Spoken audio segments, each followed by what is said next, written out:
Stories The Path of Destinies tells the many stories of Reynardo, 25 to be exact. The game introduces itself with a hack-and-slash gameplay tutorial. There's beautiful levels waiting to be explored with chests full of crafting materials and enemies ready to be picked for their XP. When you've gathered enough materials for a weapon, you can go to a workbench and craft it or upgrade it. Fairly simple stuff, and as you defeat enemies you gain XP to level Reynardo up. When you level up, you can stop at an altar to learn a new skill such as dash or increase your health, as well as collect gems that give your weapons and skills a boost. The gameplay is super basic. On its own, nothing special at all. The magic in this game comes from the storytelling. Your entire journey is being narrated, and at the end of a level you get to make a choice. After doing this 4 times, you go through the final level and receive an ending. But this isn't the ending. You use your choices to find out the truth about an artifact or a character.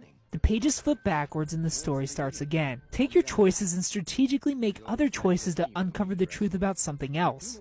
Once you've uncovered the 4 different truths with 24 possible different endings, the book starts over one last time for you to take what you learned from these 4 truths and use this knowledge to take the right path towards the definitive ending. I love this idea, and I love the fact that I can play through the story 24 times to hear new jokes and hear how different choices play out. In fact, I was almost certain the storytelling and narration was good enough on its own for the gameplay to not even matter. Luckily, the variety of choices can change up sections of the levels you see. The sword upgrades, for example, will unlock matching element doors that you couldn't go through before just to change your path up a bit. But by the time I got to my 4th story run out of 5, I was pretty much over the gameplay. It's far too repetitive to play for a possible 25 hours to see and hear all there is. A fast forward summary option would have been greatly appreciated for skipping the choice you've already made in a certain sequence. For example, I'd much rather not have to play the same 3 choices 2 times in a row just to see a different ending, and then do it all again, this time changing the 3rd choice, and again changing the 3rd and 4th. I've heard it all, give me the credit. I love the storytelling and the idea of having to learn from your mistakes of past playthroughs.